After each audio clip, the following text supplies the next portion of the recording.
কত টাকা থাকলে জাকাত ফরজ হয়, জাকাত কবে দিতে হবে? কারো যদি একটি বাড়ি ও 3টি ফ্ল্যাট থাকে, এক্ষেত্রে জাকাতের বিধান কি? আমি একজনকে টাকা ধার দিয়েছি, প্রায় 3-4 বছর হয়ে গেছে, দিতে পারছে না, প্রায় 10 থেকে 12 লক্ষ টাকা। এখন কি আমার সেই টাকার জাকাত দিতে হবে? স্ত্রীর স্বর্ণের জাকাত কে দিবে? যদি স্ত্রী মালিক হয় কিন্তু স্ত্রীর ইনকাম না থাকে, তাহলে কি হবে? স্বর্ণ বিয়েতে কিংবা বিভিন্ন উপহারের মাধ্যমে পেয়েছে। জাকাত কত টাকা হলে ফরজ হয়? এর উত্তর হলো, কেউ যদি 52.5 ভরি রূপা, এটা অথবা রূপার সমমূল্যের সম্পদ, নগদ অর্থ, ব্যাংক ব্যালেন্স অথবা ব্যবসার মাল, যে পণ্য কেনা হয়েছে বিক্রির জন্য, এরকম কোনো মাল যার কাছে আছে যেটার মূল্য দাঁড়ায় 52.5 ভরির সমান, এইরকম সম্পদের মালিক যদি কেউ হয় এবং সেই সম্পদ তার কাছে 1 বছর থাকে, তাহলে 1 বছর পর ওই সম্পদের বাজার মূল্য হিসেব করে 1 বছর পর 2.5% জাকাত দিতে হবে, অর্থাৎ লাখে 2,500 টাকা। এভাবে হিসাব করে তাকে জাকাত দিতে হবে। বর্তমানে রূপার যে বাজার দর, সেটা হিসাব করলে প্রায় 2.25 লাখ টাকার কাছাকাছি হয় 52.5 ভরি রূপার দাম। এটা ভ্যারি করে, উঠানামা করে। একেবারে খুব রিসেন্ট যে এখন 2026-এর ফেব্রুয়ারি মাস চলছে, এই সময়টাতে রূপার যে বাজার দর আছে সেটা হিসাব করে দেখা গেছে যে 2.25 লাখ টাকার কাছাকাছি। এক্সাক্ট আপনি যখন দিবেন রূপার দরটা জেনে নিয়ে যে 52.5 ভরি বা 52.5 তোলা রূপার দাম কত, সেটা হিসাব করে যদি দেখেন যে এটা আপনার সম্পদ এই পরিমাণ হয়ে গেছে, তাহলে সবটুকুর জাকাত দিতে হবে। এমন না যে এর অতিরিক্তটা জাকাত, বরং সবটুকুর জাকাত দিতে হবে। জাকাত দেওয়াটাকে জরিমানা মনে করা, এটা কিয়ামতের আলামত। সহিহ বুখারীতে আসছে, নবী সাল্লাল্লাহু আলাইহি ওয়াসাল্লাম বলেছেন, একটা সময় আসবে মানুষ যখন জাকাত দেওয়াটাকে তার জন্য অর্থদণ্ডের মতো বিষয় মনে করবে, জরিমানার মতো বিষয় মনে করবে। এটা ভুল ধারণা আমাদের সমাজে। কারণ আমরা মনে করি যে জাকাত দিলে বোধহয় লস হয়ে যায়, কমে যায়। বরং জাকাত দিলে এটা তো আমার আখিরাতের অ্যাকাউন্টে জমা হয়ে গেল, এটা বরং আমার স্থায়ী হয়ে গেল, নিশ্চিত হয়ে গেল, বাকিগুলোর গ্যারান্টি নেই। এই জন্য জাকাত দিতে পারাটা সৌভাগ্যের বিষয়। আর জাকাত কখন ফরজ হয়? এর উত্তর হলো যে জাকাত ফরজ হয় প্রত্যেকটা ব্যক্তির অর্থ বছরের আলোকে। সবার অর্থ বছর একরকম নাও হতে পারে। ধরুন আমি জিলহজের 1ম তারিখে জাকাত দেওয়ার মতো সম্পদের মালিক হয়েছি, তাহলে পরবর্তী বছর জিলহজের 1ম তারিখে আমার জাকাত আসবে। কেউ যদি মুহররম মাসে জাকাত দেওয়ার মতো সম্পদের মালিক হয়ে থাকে, তাহলে 1 বছর পর মুহররম মাসে তার জাকাত তার উপরে বর্তাবে। তো জাকাত বর্ষ এটা নির্ভর করে ব্যক্তি কখন সম্পদের মালিকানা আসছে তার উপরে। এখন কেউ যদি জাকাত দেওয়ার সুবিধার্থে, হিসাব করার সুবিধার্থে সে যদি একটু আগে দিয়ে দেয়, ধরা যাক যে আমার জিলহজে আসে, আমি রমজানে দিয়ে দিলাম হিসাব করে, কোনো অসুবিধা নেই, জাকাত অগ্রিম দেওয়া যায়, যে প্রতি বছর আমি রমজানে দিলাম, সমস্যা নেই। আমাদের সমাজে অনেকে মনে করেন রমজান মাসেই জাকাত দিতে হয়, জাকাত রমজান মাসেই শুধু দিতে হয় এমন কোনো কথা নেই। তবে এটা ঠিক, রমজান মাস আমলের মাস, সওয়াবের মাস, এ মাসে আমরা বেশি বেশি সওয়াব হাসিল করার চেষ্টা করবো ইনশাআল্লাহ বিইذনিল্লাহ। সেই জায়গা থেকে আমরা নফল দান, অন্যান্য সাদাকা করব এবং বিশেষভাবে যদি জাকাত দেওয়ার চেষ্টা করি ইনশাআল্লাহ, সেটা আল্লাহ তাআলার কাছে আমরা বিশেষ আজরের আশা করতে পারি। স্ত্রী স্বর্ণের জাকাত কে দিবে? যদি স্ত্রী মালিক হয় কিন্তু স্ত্রীর ইনকাম না থাকে, তাহলে কি হবে?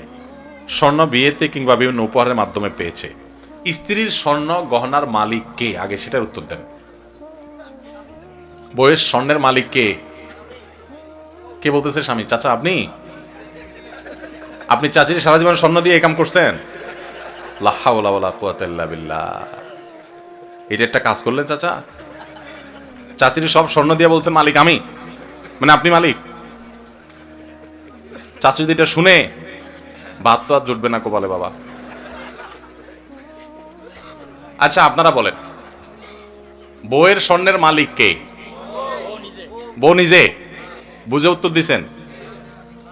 যারা বিয়ে করছেন, যাদের বউ আছে, এবার একটু মিলান, দাবির সাথে বাস্তবতা মিলান। আপনারাই দাবি করছেন যে বউর স্বর্ণের মালিক সে, ঠিক আছে। এবার আমার উত্তর দেন, বউ যদি কালকে স্বর্ণ দোকানে যায়া তার স্বর্ণগুলা বিক্রি করে বলে আমি কটকটি খাবো, আপনি কিছু বলবেন না বলবেন না?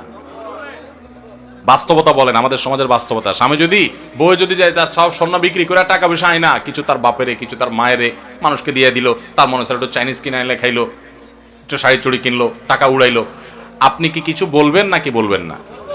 শুধু বলবেন না আরো কিছু? সব ফেরেশতা নাকি এলাকার মানুষ? শুধু বলবেন না আরো কিছু বলবেন? যে তোমার সাহস কত বড়, কলিজা কত বড় তোমার, এত কষ্ট করে আমার রতের কামাই করা স্বর্ণের টাকা বিদেশ থেকে আনছি, কষ্ট করে জমাইছি, কিনছি, আর তুমি যা বেঁচে আসলে একটাবার জিজ্ঞাসা করলা না তোমার কত বড় কলিজা? সেদিন এসপার ওসপার কিছু একটা হবে কি হবে না? তাহলে একটু আগে বললেন বউয়ের স্বর্ণের মালিক বউ, এখন আবার যে মালিক তার জিনিস সে বিক্রি করলে আপনি বলার কে? কথা কি বুঝছেন না বুঝেন নাই? আমাদের দেশে স্বামী স্ত্রীর পারস্পরিক টাকা পয়সা, স্বর্ণ গয়না এগুলোর ক্ষেত্রে বড় ধরনের একটা ঘাপলা আছে। ঘাপলা ঘাপলা ঘাপলা বুঝেন? একটা গোজামিল আছে, গোজামিল। এই যে জাকাতের প্রশ্ন আসছে, আমি জানি গোজামিলটা কেন আছে।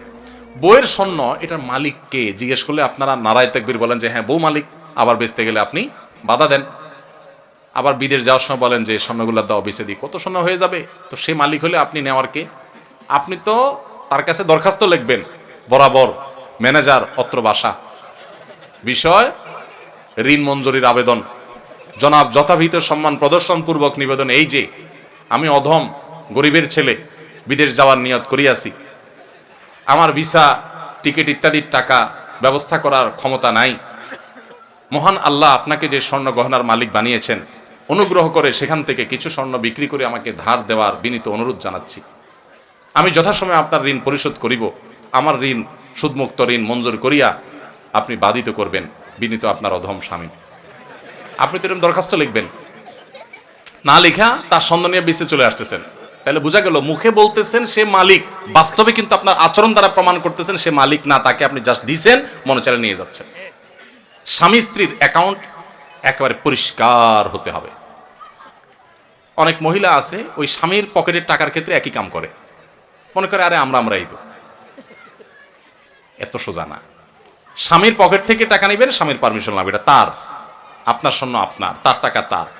আমরা এই সমস্ত কথা উঠাইলে, স্বামী স্ত্রী যদি এই সমস্ত কথা উঠায়, স্ত্রীরাও বোকা কিসিমের, তারাও বুঝতে চায় না, বলে তুমি কি আলাদা করে দিচ্ছ আমাকে? এটা কোনো কথা? এগুলো আমার স্বর্ণ, আমি যা ইচ্ছা তা করবো, ওইগুলো তোমার টাকা, তুমি এত এত দূর দূর করলে কি স্বামী স্ত্রী থাকা যায় নাকি একসাথে? বাঙালি আমরা অতি ভালো সাজি, অতি ভালো সাজি, এরপর যখন ভেজাল লাগে এবার টানাটানি শুরু হয়।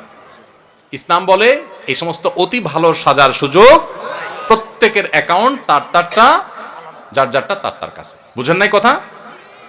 স্বামীকে আপনি মোহরের টাকা দিয়েছেন, এটা তার, তিনি যা ইচ্ছা তা করবেন। আপনাকেও চাইলে কিছু দিতে পারেন, ঠিক আছে মোহরের টাকা পাইছি, আমি বড়লোক হয়ে গেছি, তুমি গরিব মানুষ নাও, তোমারটা দিলাম আল্লাহর রাস্তায়, দিতে পারে। তো স্ত্রীদের স্বর্ণের জাকাত তারা দিবে যদি তারা মালিক হয়। আর যদি আপনি তারা ব্যবহার করতে দেন, অনেক বিদেশি প্রবাসী লোক আছে বিদেশ থেকে স্বর্ণ পাঠায়, বোরে দেয়, আসলে বোরে দেয় হলো ব্যবহার করার জন্য। বোরে কি দেয়? মালিক বানায় দেয় না, মালিক কিন্তু সেই মতলব খারাপ, বেঁচে ফেলবে, এই জন্য বউর কাছে দেয় শুধুমাত্র। তাহলে এক্ষেত্রে জাকাত স্বামী দিবে যদি মালিক স্ত্রীকে না বানায়। ক্লিয়ার যদি বলে দেয় এটা তোমাকে মানা দিছে, তুমি মালিক। অবশ্যই সে যদি এটাকে যত্রতত্র বিক্রি করে টাকা পয়সা নষ্ট করে, যেমনি সেমনি খরচ করে, স্বামী হিসাবে অবশ্যই তিনি তাকে পরামর্শ দিবেন। সেটা হবে হিতাকাঙ্ক্ষী সুলভ, সেটা খবরদারি সুলভ না যে তুমি এটা কাজ করলা, যেন তোমরা করে ফেলছো, তোমারই তো জিনিস, তোমারই কাজে লাগতো, আর একটু ভালো কাজে লাগাইতা, আরো দাম বাড়তো, তখন দাম পাইতা, আমার একটু জিজ্ঞেস করতা কোথায় একটু বেশি ভালো দাম পাওয়া যায়, ইত্যাদি ইত্যাদি। হিতাকাঙ্ক্ষী সুলভ আপনি সেখানে কথা বলতে পারেন, সেটা না করে আপনি করেন কি খবরদারি সুলভ। ঠিক না ঠিক? এগুলো করা যাবে না। তাহলে স্ত্রীর গহনা জাকাত স্ত্রী দিবে। এখন প্রশ্ন হলো স্ত্রীর গহনা জাকাত যে দিবে, বেচারে টাকা পাবে কই? উত্তর হলো মোহর দেন নাই নিশ্চয়ই। মোহর যদি দিতেন তাহলে মোহরের টাকা থেকে রেখা রেখা সে খরচ করতো, জাকাত দিতে পারতো। আবার মাসে মাসে বউরে একটু হাত খরচের টাকা তো দিবেন, সেটা থেকে সে দিতে পারে। আবার যদি সে তার ওই স্বর্ণ থেকে কিছু অংশ বিক্রি করে জাকাত দেয়, সে সুযোগও আছে। আবার স্বামী যদি তার জাকাতটা দিয়ে দিতে চায়, সে সুযোগও আছে। তবে তাকে বলতে হবে যে তোমার স্বর্ণের জাকাত আমি দিয়ে দিলাম, নিয়ত করে নিবে, সে জাকাত আদায় হয়ে যাবে।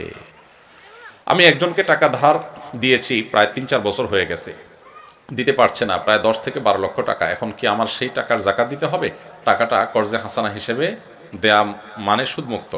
যদি আপনি কাউকে টাকা ধার দেন, সেই টাকা যদি সে আর না দেয় এবং দেওয়ার কোনো সম্ভাবনাও না থাকে, তাহলে ওই টাকার জাকাত দিতে হবে না, কারণ সেই টাকা দিচ্ছেই না এবং একরকম টাকার আশা ছেড়ে দিয়েছেন আপনি, তাহলে ওই টাকার জাকাত দিতে হবে না।